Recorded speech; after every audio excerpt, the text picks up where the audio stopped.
Hello बच्चों, स्वागत है आप सभी का हमारे यूट्यूब चैनल अल्फा सीयूटी में। तो कैसे हैं आप सभी लोग भाई? ठीक ठाक। बेटा आज से क्लास में हम जानेंगे कि जितने भी बच्चे सीयूटी की तैयारी कर रहे हैं यानी कि सीयूटी 2024 के लिए, तो आप सभी को क्या क्या पढ़ने हैं। यानी कि जो आपका सब्जेक्ट बायोलॉजी डोमेन, जो डोमेन सब्जेक्ट आपका जो बायोलॉजी है, तो बायोलॉजी में आपके कौन कौन से ऐसे चैप्टर है जो बिल्कुल ज़्यादा से ज़्यादा नंबर देने वाला है, और उस चैप्टर के अंतर्गत कौन कौन सी ऐसे टॉपिक है जो आपको पढ़नी है। ठीक है। और आपको यानी कि सिलेबस आपका क्या है, आपको क्या पढ़ना है, इसके साथ साथ आप कैसे तैयारी करेंगे यानी कि 12th की स्टडी के साथ, क्योंकि आप बेटा 12th में पढ़ रहे हो और आपका जैसे ही बोर्ड एग्जाम खत्म होगा, बोर्ड एग्जाम खत्म होने के बाद ही आप सीयूटी की तैयारी में लग जाते हो, तो आपके पास वो बहुत कम टाइम बचता है ना। आपका जो बोर्ड एग्जाम खत्म कब होता है? फरवरी में स्टार्ट होता है। फरवरी लास्ट है, मार्च में स्टार्ट होता है, लगभग एक मंथ लग जाते हैं और लगभग आपके मई तक आपके सीयूटी के एग्जाम होने लगते हैं। तो आपके पास बहुत ही कम टाइम रह जाता है। तो आज की क्लास में बेटा हम ये जानेंगे कि कैसे हम अपने 12th की यानी कि जो बोर्ड एग्जाम की तैयारी के साथ हम सीयूटी की तैयारी कर सकते हैं। ठीक है, ओके। तो चलते हैं क्लास की तरफ। बेटा देखो, सबसे पहले हम ये जानेंगे कि सिलेबस, आपके सीयूटी के लिए सिलेबस क्या है ना।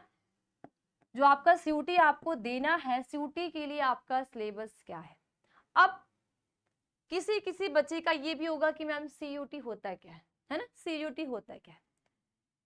देखो, तो सीयूटी का फुल फॉर्म तो बेटा क्या होता है? Common university entrance test.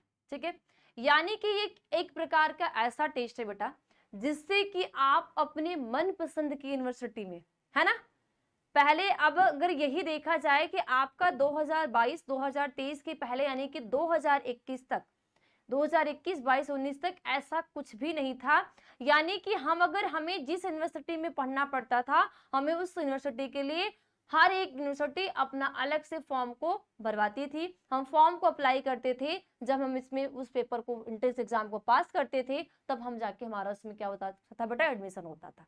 लेकिन एनटीए के द्वारा कितनी खुशखबरी की बात है कि एक अच्छे से अच्छे घर का व्यक्ति और एक अच्छे से गरीब के मध्यम वर्ग का व्यक्ति और एक गरीब के गरीब घर का व्यक्ति, सबके पास चांस है कि वो अपने मेहनत से, अपने पढ़ाई से, अपने जुनून से सफलता प्राप्त करके अपने मनपसंद यूनिवर्सिटी, जैसे अगर दिल्ली यूनिवर्सिटी हो गया, बीएचयू हो गया, है ना, जेएनयू हो गया, जामिया, जितनी भी बहुत सारी मुस्लिम, जो अलीगढ़ यूनिवर्सिटी, बहुत सारी, भीमराव अंबेडकर, जितनी भी आपकी यूनिवर्सिटियां हैं जिसमें आपकी इच्छा है कि नहीं हमें पढ़ना है, हम भी पढ़ना चाहते हैं, हम भी उन बच्चों की तरह आगे जाना चाहते हैं जो आगे जाने में सक्षम है, लेकिन वो हमारे पास कैपेसिटी नहीं है, वो हमारे पास परिवार में वैसा व्यवस्था नहीं है, लेकिन हम नहीं जा पाएंगे, है ना। या फिर हमें तैयारी करने के लिए हम अच्छे से अच्छे कोचिंग में जाएंगे, है ना, या हम जगह जगह जाएंगे, हॉस्टल लेंगे, कोटा लेंगे, या कहीं नहीं जाएंगे, तब जाके हम तैयारी कर पाएंगे। तो बेटा ये जो, अगर आप बच्चों के अंदर ये सोच है तो इस सोच को निकाल के बाहर फेंको। ठीक है, अगर आपके अंदर जुनून होगा पढ़ने का बेटा, तो आप, अगर एक बच्चा पढ़ने वाला होगा, है ना, अगर एक बच्चा पढ़ने वाला होगा तो महल में भी पढ़ लेगा, और उसके पास सारी अजाइशें होगी, सारी सुविधा उसके पेरेंट्स दे देंगे तो भी पढ़ लेगा। और अगर एक बच्चा जिसके अंदर जुनून होगा पढ़ने का, तो एक जो गरीब घर, एक झोपड़ी भी होगी ना, उसमें भी पढ़ने के लिए बोला जाएगा तो वो भी पढ़ लेगा, लेकिन आपके पास क्या होना चाहिए? जुनून होना चाहिए। ठीक है, तो अगर आप सोच रखे हो कि नहीं हमें सीयूटी एग्जाम देना है, हमें अपने मनपसंद की यूनिवर्सिटी पाना है, हमें सिलेक्शन पाना है, तो आज से ये ठान लो कि नहीं हम ये एग्जाम क्रैक करके रहेंगे, कुछ भी हो जाए हर एक हाल में इस एग्जाम को पास करके रहेंगे।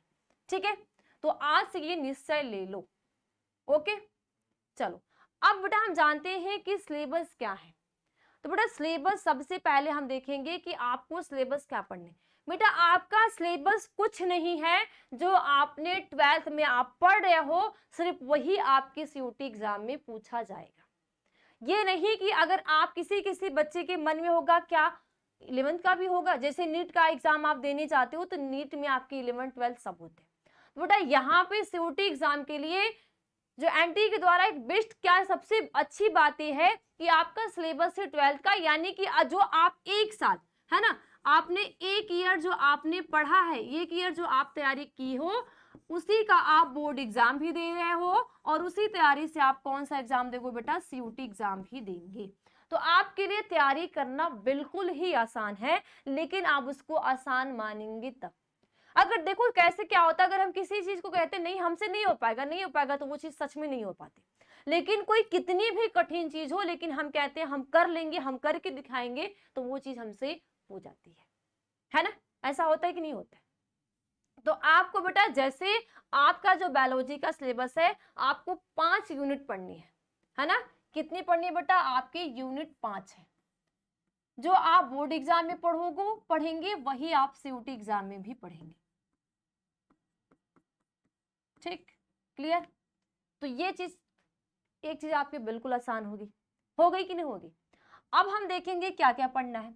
अब जैसा कि आपको पता है बेटा कि आपका जो पहला जो चैप्टर है यानी पहली यूनिट है वो जनन से रिलेटेड है, जिसके अंतर्गत बेटा आपको कितने चैप्टर पढ़ने होते हैं? 4 चैप्टर। पहला होता है जीवों में जनन, सेकंड पुष्पी पादपों में लैंगिक जनन, तीसरा है मानव जनन और चौथा है बेटा जनन स्वास्थ्य। ठीक, ओके। ये 4 चैप्टर आपके पहले यूनिट में पढ़ने हैं। ये आपका पहले यूनिट का सिलेबस है। सेकंड क्या है? सेकंड बेटा आ जाता है सेकंड यूनिट में वंशागतिता विविधता के सिद्धांत। ठीक है, वंशागति का आणविक आधार और विकास। ये आपके सेकंड यूनिट में आपके 3 चैप्टर पढ़ने हैं बेटा। सिर्फ आपको पढ़ने वही है जो आपके बोर्ड एग्जाम में है। जो आपका 12th का सिलेबस है, 12th को सिलेबस को ही पढ़ना है, कुछ और ज्यादा आपको पढ़ने ही नहीं है। ठीक है, तो अगर आप सच मेरी बात अगर मानते हो, अगर आप 12th आप इतना अच्छे से पढ़ लेते हो ना, तो आप सीयूटी एग्जाम देने जाओगे तो आपका गारंटी है कि आप निकाल लोगे। लेकिन जब आप 12th को अच्छे से पढ़ोगे तब। अभी तो आप बहुत मौज मस्तियां ले चुके हो ना कि चलो छोड़ो यार, अभी तो फरवरी में एग्जाम है, कौन पढ़ेगा एग्जाम का 1 मंथ बचेगा, 2 मंथ बचेगा, तो हम रट्टा मार लेंगे। तो बेटा रट्टा मारने वाली जो चीज है वो पूरी लाइफ रट्टा मार लोगे तो वो रट्टा मार के ही पास होगे, लेकिन वो आपको समझ में नहीं आएगा। तुम कहाँ कहाँ रट्टा मारोगे, है ना। तो चीजों को समझो, सीखो, भले टाइम लगे लेकिन उस पर टाइम दो, एक एक चीज को सीखो। ठीक, अब आपकी बेटा थर्ड यूनिट आती है। थर्ड यूनिट में आपका क्या आता है बेटा? मानव स्वास्थ्य तथा रोग, खाद्य उत्पादन में वृद्धि की कार्यनीति और मानव कल्याण में सूक्ष्म जीव। ठीक है, ह्यूमन हेल्थ एंड डिजीज। ठीक है, strategy for inheritance and food production और माइक्रोब्स इन ह्यूमन वेलफेयर। ठीक है, तो ये आपकी 3 यूनिट है। बस सिर्फ आपका 12th का सिलेबस ही है, कुछ भी नहीं है। ओके, फिर आपकी बेटा 4th यूनिट आती है। 4th यूनिट आपकी क्या है? जैव प्रौद्योगिकी का सिद्धांत यानी कि biotechnology principle and process and biotechnology and its application. ठीक है, जिसमें आप जेनेटिक इंजीनियरिंग को पढ़ते हो, बेटी ये सारी चीजों आप पढ़ते हो। फिर बेटा आपका आ जाता है जीव और समष्टिया, पारितंत्र, जैव विविधता एवं संरक्षण, पर्यावरण के मुद्दे यानी कि organism and population and ecosystem and biodiversity and conservation and environmental issues. ये आपको पढ़ने हैं, यानी कि सिर्फ आपका सीयूटी का ही यही सिलेबस है। अब कुछ बच्चों जो 12th बोर्ड में रहते हैं और वो जैसे कि अगर यूपी बोर्ड बच्चों की मैं बात करूं तो वहां पे ये पर्यावरण का मुद्दे वाला और एक खाद्य उत्पादन में जो वृद्धि और एक आपका जो चैप्टर है जीवों में जन्म, ये चैप्टर कट गया है ना। क्या है? चैप्टर कट गया है। तो देखो आपका सीयूटी एग्जाम में आ गया। तो बेटा मैं यही बोलती हूँ, हमेशा बोलती हूँ कि आप सब पढ़ो, कुछ भी अगर आपको पढ़ना है आगे, आपको आगे जाना है तो आप सब पढ़ो। मान लो अगर आपका पूरा चैप्टर अगर आप 100 दिन में खत्म करते हो, है ना, अगर मान लो आप 10 चैप्टर को 100 दिन में खत्म करते हो, मान लो एक चैप्टर और है तो 110 दिन में खत्म होगा। यही ना होगा, 10 दिन ही लगेगा ना, लेकिन वो आपको कहीं ना कहीं लाभ देगा। ठीक, क्लियर? तो ये बेटा हमारा हो गया सिलेबस। अब हमें सिलेबस में क्या क्या पढ़ना है, कौन कौन सी ऐसे टॉपिक है जो हमें इस चैप्टर के अंतर्गत पढ़ने हैं, उसके बारे में हम डिस्कस करेंगे। ठीक, चलो देखो, तो यूनिट फर्स्ट में बेटा सबसे पहला वाला जो हमारा चैप्टर है क्या है? जीवों में जनन यानी कि रिप्रोडक्शन इन ऑर्गेनिज्म। क्या है? जीवों में जनन, रिप्रोडक्शन इन ऑर्गेनिज्म। ठीक बेटा, अब इस चैप्टर के अंतर्गत बेटा अब आपकी इसमें क्वेश्चन कैसे होते हैं, तो बच्चे इसमें आपकी सीयूटी एग्जाम में मल्टीपल चॉइस यानी कि एमसीक्यू बेस्ड क्वेश्चन पूछे जाते हैं। आपके सामने क्वेश्चन होगा और 4 आपके पास सामने ऑप्शन होगा और इसमें से राइट आंसर आपको चूज करने होते हैं। ठीक है, अब इस जीओ में जनन वाला ये जो चैप्टर है, इसके अंतर्गत आपको कौन कौन से टॉपिक को पढ़नी है। बेटा आपको क्या पढ़ना है, अलैंगिक जनन यानी कि असेक्सुअल रिप्रोडक्शन। क्या है, अलैंगिक जनन यानी कि असेक्सुअल रिप्रोडक्शन। तो अलैंगिक जनन क्या होता है बेटा, कि जनन की वो प्रक्रिया जिसमें एकल जीव भाग लेते हैं, यानी कि चाहे नर या मादा भाग लेता है, और ये जो प्रक्रिया होती है उसको हम क्या कहते हैं, अलैंगिक यानी कि असेक्सुअल रिप्रोडक्शन कहते हैं। ठीक, फिर आपको क्या पढ़ना है बेटा, लैंगिक जनन यानी कि सेक्सुअल रिप्रोडक्शन को पढ़ना होता है। तो आपको पता है कि सेक्सुअल रिप्रोडक्शन में मेल है ना, मेल और फीमेल क्या करते हैं, दोनों भाग लेते हैं, यानी कि दो विपरीत जीव या दो भिन्न जीव क्या करते हैं, पार्टिसिपेट करते हैं और एक नई संतति का जन्म देते हैं, है ना। इसके बाद निषेचन पूर्व घटनाएं पढ़ने, यानी कि प्री फर्टिलाइजेशन इवेंट्स, कि निषेचन के पूर्व घटनाएं क्या क्या होती हैं, ये टॉपिक आपने पढ़नी है। इसके बाद बेटा युग्मक जनन, गैमेटोजेनेसिस, है ना, युग्मक जनन यानी कि गैमेटोजेनेसिस, जिसमें आप क्या पढ़ोगे, लघु बीजाणु जनन, है ना। 2 टॉपिक आप पढ़ते हो ना, लघु बीजाणु जनन, जिसको गुरु बीजाणु को हम क्या कहते हैं, दीर्घ बीजाणु, तो गुरु बीजाणु जनन। ठीक है, ये टॉपिक आपको गैमेटोजेनेसिस के अंतर्गत पढ़ना है। इसके बाद बेटा आपका युग्मक स्थानांतरण यानी कि गैमेट ट्रांसफर। जब युग्मक का स्थानांतरण यानी कि क्या होता है, जो परागण वाली क्रिया, युग्मक का स्थानांतरण कैसे होता है बेटा, परागण के द्वारा ही ना, परागण के द्वारा जो पोलिन ग्रेन होता है स्टिग्मा पे आता है, जर्मिनेट करता है, फर्टिलाइजेशन हो जाता है, ये सारी प्रोसेस आपको पढ़नी है। यानी कि ये सारी निषेचन के पूर्व घटना में कि क्या हो रहा है, युग्मक जनन हो रहा है, युग्मक का स्थानांतरण यानी कि गैमेट ट्रांसफर हो रहा है, इसके साथ साथ बेटा क्या होगा, निषेचन पश्च घटनाएं, है ना, निषेचन हो गया। अब क्या आती, निषेचन के पश्च घटनाएं, तो निषेचन पश्च घटनाएं में क्या बनता है बेटा, जो युग्मनज और भ्रूण उद्भव को पढ़ना है, यानी कि जाइगोट और एम्ब्रियोजेनेसिस।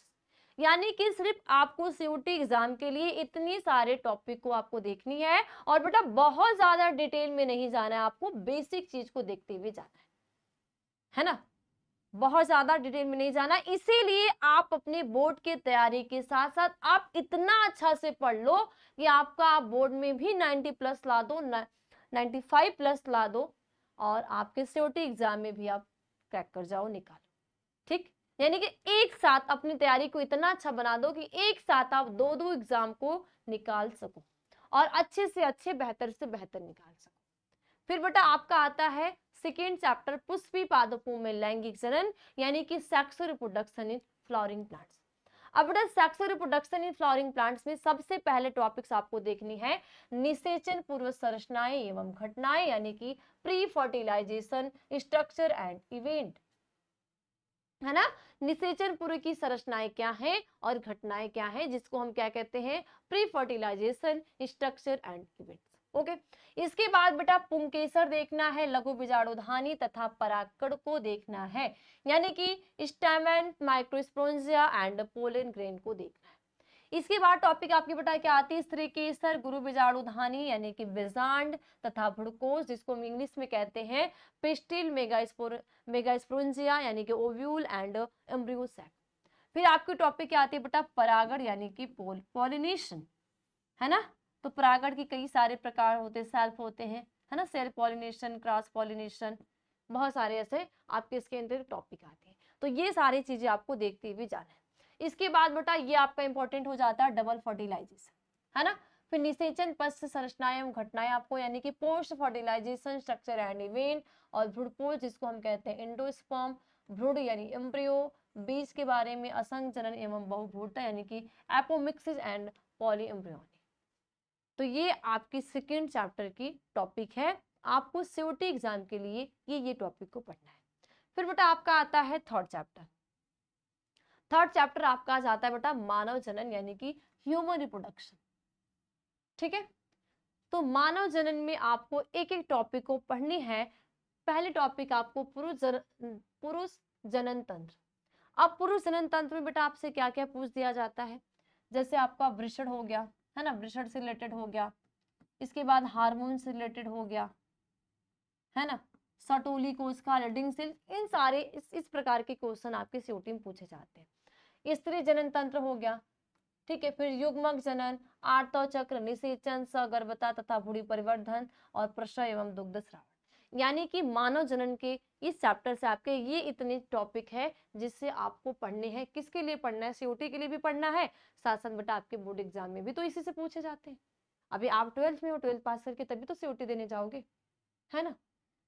इसके बाद बेटा आपका 4th चैप्टर आता है जनन स्वास्थ्य। तो जनन स्वास्थ्य के अंतर्गत जो टॉपिक आपकी है बेटा क्या है? जनन स्वास्थ्य समस्याएं एवं कार्य नीतियां, जिसको हम कहते हैं reproduction health problem and work policies, ठीक है। जनसंख्या विस्फोट और जन्म नियंत्रण, यानी कि population explosion and birth control, कि हम कैसे जो हमारी जनसंख्या है, जो हमारी पॉपुलेशन इतनी ज्यादा बढ़ रही है, इस पॉपुलेशन को हम कैसे कंट्रोल करें, कैसे हम इसको रोकें, ठीक। इसके बाद बेटा आपका आता है सगर्भता का चिकित्सीय समापन, जिसको हम कहते हैं शॉर्ट में एमटीपी। एमटीपी का फुल फॉर्म होता है मेडिकल टर्मिनेशन ऑफ प्रेगनेंसी। कभी कभी बेटा आपके सीयूटी में एमटीपी का फुल फॉर्म भी पूछ लिया जाता है कि एमटीपी का फुल फॉर्म क्या होता है, तो यही से ध्यान दे लो, मेडिकल टर्मिनेशन ऑफ प्रेगनेंसी। इसके बाद बेटा आपका यौन संचारित रोग, यानी कि सेक्सुअल ट्रांसमिटेड डिजीज। कभी कभी आपसे शॉर्ट में पूछ दिया जाता है कि बेटा की एसटीडी डिजीज, एसटीडी रोग कौन से हैं, तो आपको क्या समझना है? सेक्सुअल ट्रांसमिटेड डिजीज, यानी कि इसको क्या बोलते हैं? यौन संचारित रोग। बेटा ध्यान देना कि आपको सीओटी के लिए आपको इंग्लिश भी जानना जरूरी है, क्योंकि कुछ ऐसे भी क्वेश्चन होते हैं जो आपके इंग्लिश में नाम पूछ लिया जाता है, लेकिन आपको पता रहता है वो नाम हिंदी पता रहता है और इंग्लिश का नॉलेज नहीं होता, जिससे कि आप कंफ्यूज हो जाते हो, ठीक है। तो सीओटी एग्जाम के लिए आपको एक एक का फुल फॉर्म, एक एक का इंग्लिश नाम आपको थोड़ा सा देखते हुए चलना है। बेटा आपके एनसीईआरटी एक ऐसी सिलेबस है, एनसीईआरटी बुक में आप देखोगे तो एक ही आपको इंग्लिश वर्ड नहीं दिखेंगे, है ना, तो वो आपको थोड़ा सा देखते हुए चलने हैं, ठीक है, क्लियर। अब आती है बेटा आपकी सेकेंड यूनिट, है ना। सेकेंड यूनिट यानी कि वंशागति और विविधता के सिद्धांत, ठीक है। क्या आता है बेटा? वंशागति और विविधता के सिद्धांत, ठीक है बेटा, मिस्टेक है, ठीक है। अब इसमें आपको पढ़ना क्या बच्चा? मेंडल के वंशागति के नियम। तो आपको पता है कि मेंडल जी के जो वंशागति के नियम है वो कितने नियम बेटा? 3 नियम है ना, 1 2 3। पहला बेटा क्या है? प्रभाविता का नियम, है ना। दूसरा अप्रभाविता का नियम, है ना। और तीसरा स्वतंत्र अभिवहन का नियम। तो ये मंडल्स के 3 नियम हैं, इनसे आपके सीयूटी एग्जाम में क्वेश्चन आते हैं। इसके बाद एक जीन की वंशागति, इनहेरिटेंस ऑफ वन जीन, यानी कि एक जीन की वंशागति वाला जो टॉपिक है वो, इसके अंतर्गत बेटा आपको प्रभाविता का नियम, विसंयोजन का नियम, अपूर्ण प्रभाविता का नियम और सप्रभाविता का नियम, जिसको आप इंग्लिश में क्या बोलते हो? Law of dominance, law of segregation, incomplete dominance and codominance. इन सारी टॉपिक को आपको बहुत ही अच्छी तरीके से बेटा आपको क्या करने हैं? तैयार करने हैं। इसके आगे 2 जीनों की वंशागति, जो आपके 2 जीनों की वंशागति में आपको क्या टॉपिक देखनी है बेटा? स्वतंत्र अभिवहन का नियम और वंशागति का क्रोमोसोम सिद्धांत, ठीक। और जैसे बेटा मैं आपको एक चीज बता दूं, जैसे आपकी सेकेंड यूनिट है ना, पहली और सेकेंड यूनिट जो आपकी है आपके बोर्ड एग्जाम में बहुत अच्छे से अच्छे आपको नंबर दिलाती है, इसी तरह आपके सीयूटी एग्जाम में भी आपको बहुत अच्छा से अच्छा नंबर दिलाएगी, ठीक।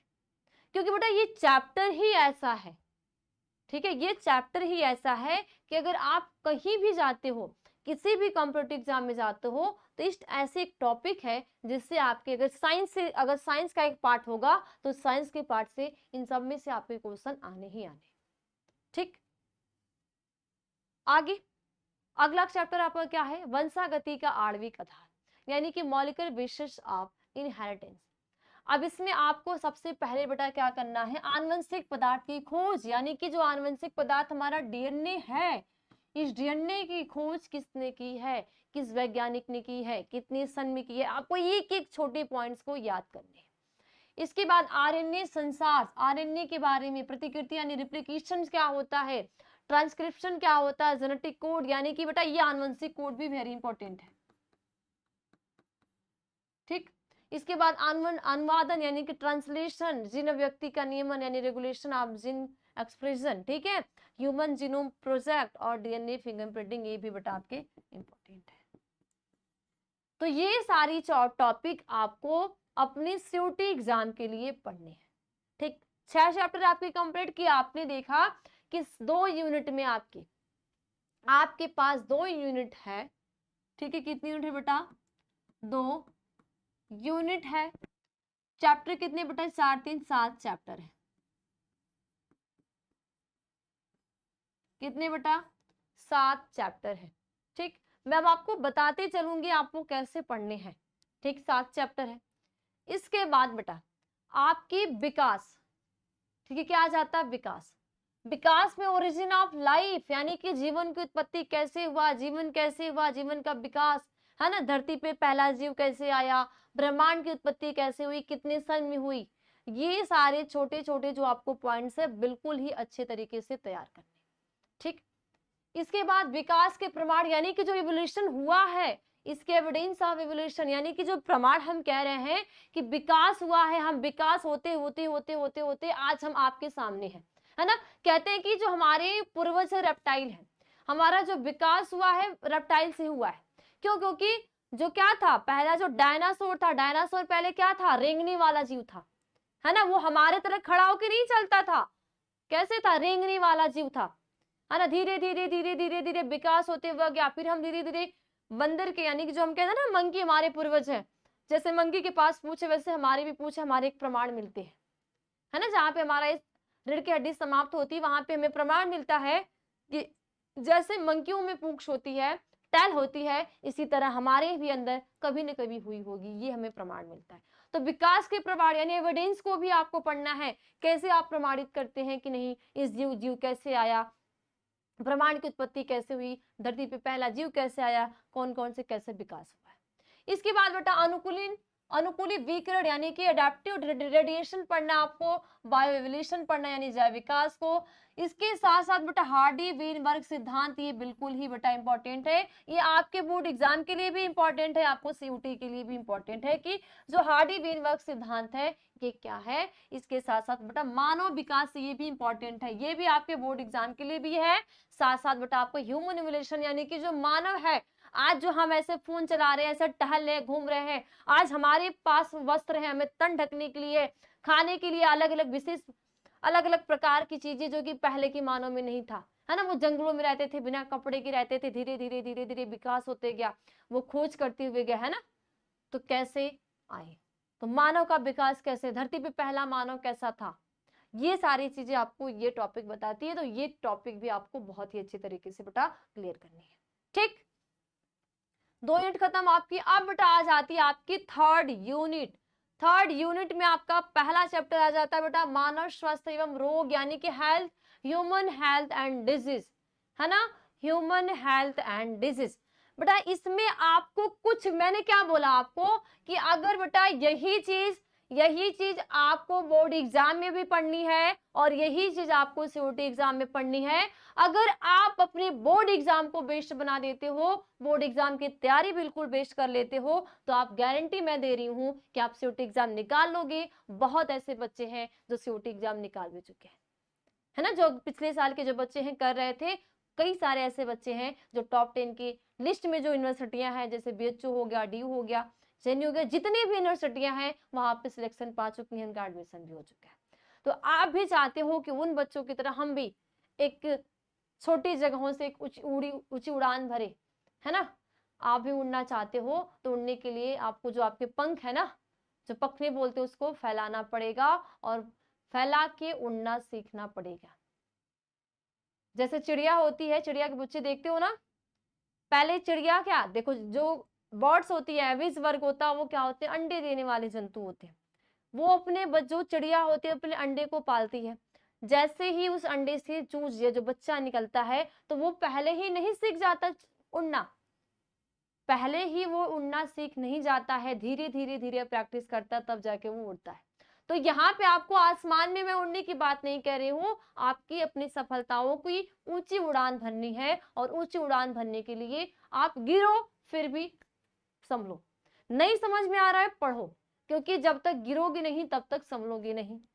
तो कोशिश करो कि हम गिरे और गिर के हम संभले, ठीक है। तो वो सफलता की अपनी ऊंची उड़ान को आपको भरनी ही पड़ेगी, अपने जो पर है ना उसको उठाने ही पड़ेंगे उड़ने के लिए, ठीक है। तो वो आपके जो पैर हैं तो आपको वो हवा में उड़ने के लिए नहीं है, वो आपका क्या चाहिए, जो आपके अंदर क्या है जुनून है वो दिखाना चाहिए, आपके अंदर जो करने का जो जज्बा है उसको आपको, जो आपके अंदर का डर है उस डर को निकालना चाहिए। क्योंकि बहुत सारे ऐसे लोग आपको बोलेंगे कि सीयूटी एग्जाम तो नहीं निकाल पाओगे, बहुत टफ होता है, बहुत सारे लाखों की संख्या में बच्चे भरेंगे तो तुम क्या हो, ऐसे होता। तो बेटा जो निकालता है बच्चा वो कहाँ कहीं अलग से आता है, वो भी तो धरती से ही है, वो भी तो यही सिलेबस पढ़ के आया है, वही चीज पढ़ के आया है, उसके लिए तो कुछ अलग चीज नहीं थी, ठीक है। तो कर लोगे, लेकिन ठानोगे तब, नहीं ठानोगे तो नहीं कर पाओगे, पहले ही हिम्मत हार जाओगे तो नहीं कर पाओगे।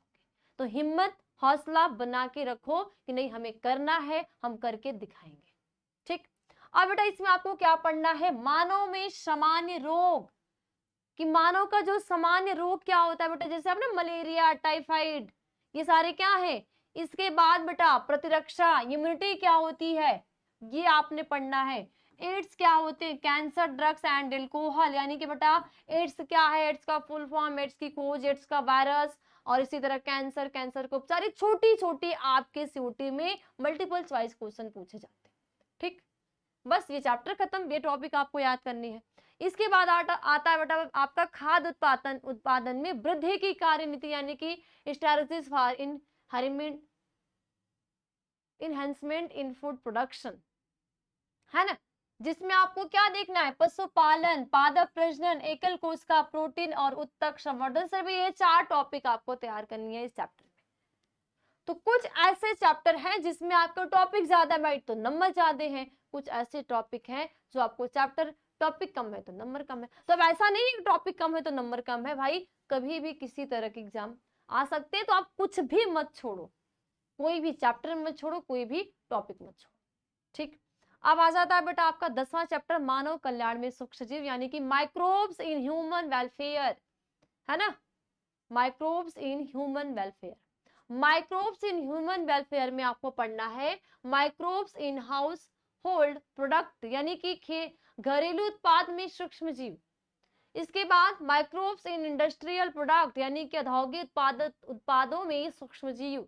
इसके बाद वहित मल उपचार में सूक्ष्म जीव, जिसको कहते हैं माइक्रोब्स इन सीवेज ट्रीटमेंट, ठीक है। बायोगैस के उत्पादन में सूक्ष्म जीव, यानी कि microbes in production of biogas.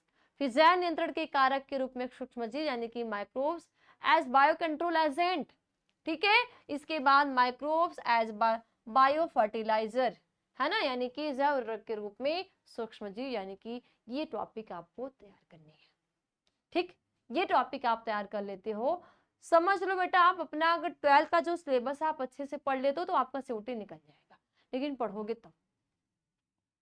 इसके बाद आ जाती है बेटा आपकी 3 यूनिट खत्म, 4th यूनिट आ जाती है जहां प्रौद्योगिकी सिद्धांत व प्रक्रम, यानी कि बायोटेक्नोलॉजी प्रिंसिपल एंड प्रोसेस, ठीक है। क्या आ जाता है, बायोटेक्नोलॉजी प्रिंसिपल एंड प्रोसेस, जिसमें आपको जैव प्रौद्योगिकी के सिद्धांत, यानी कि principle of biotechnology, tools of recombinant DNA technology and process of recombinant DNA technology, ये टॉपिक आपको पढ़नी है। यानी कि पुनर्यूज डीएनए प्रौद्योगिकी के प्रक्रम और पुनर्योग से डीएनए तकनीक के साधन।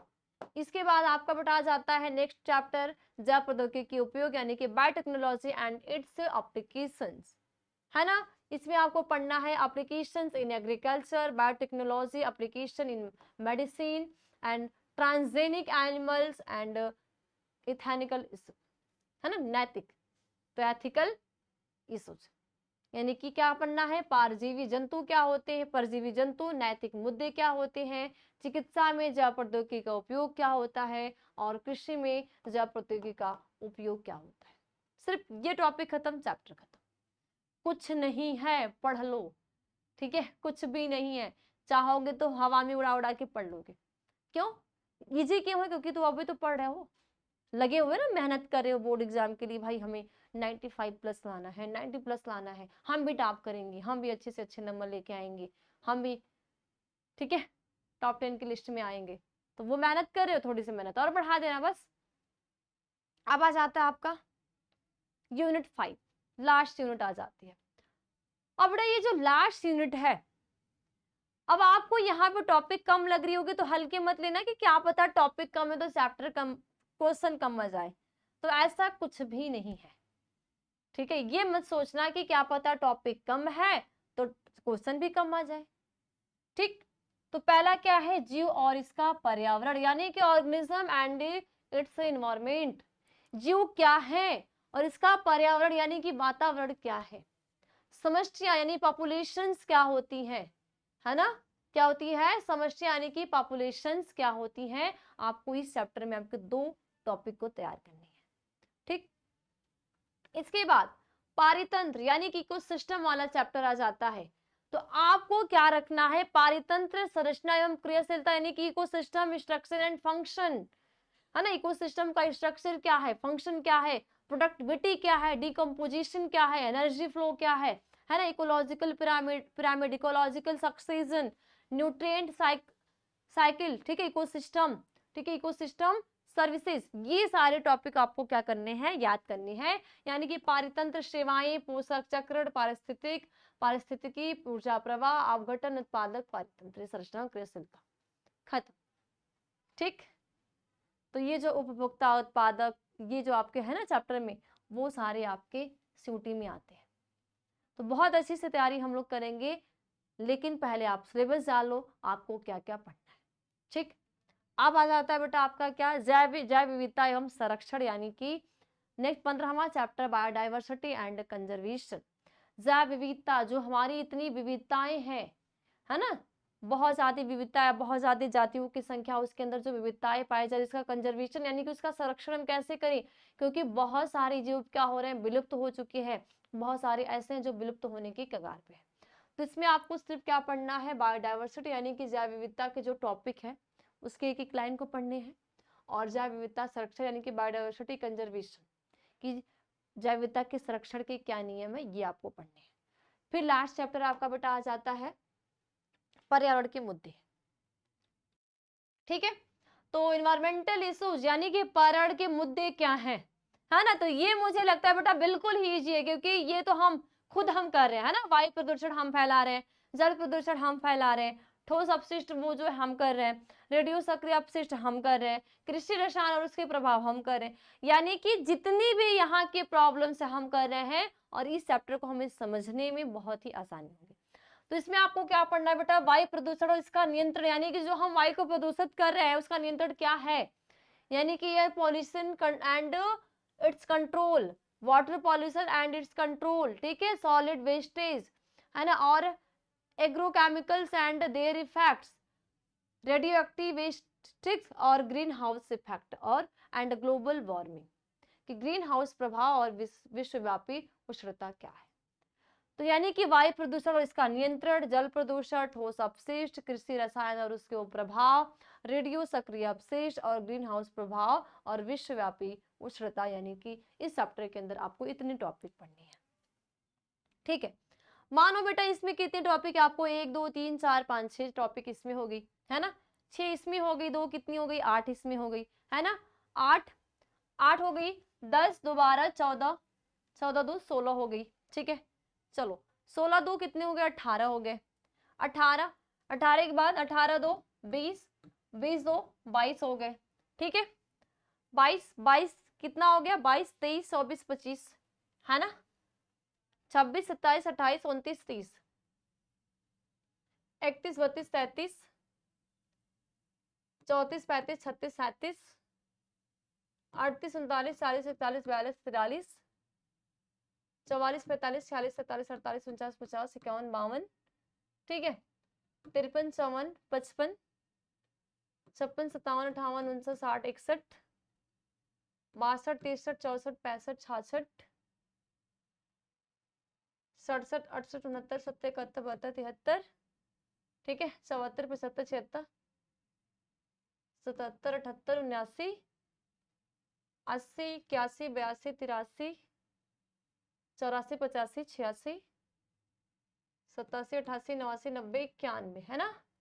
मान लो 91, मान लो 100, छोड़ो 91 को भी छोड़ दो, मान लो 100 मान लेते हैं, है ना, कितनी मान लेते हैं बेटा कि आपके पूरे सिलेबस जो आपका पूरा 12th का बायो है, 12th के बायो में, 12th की बायोलॉजी में बेटा आपके जो चैप्टर है वो 15 है ना, 16 है, सॉरी 16 चैप्टर है।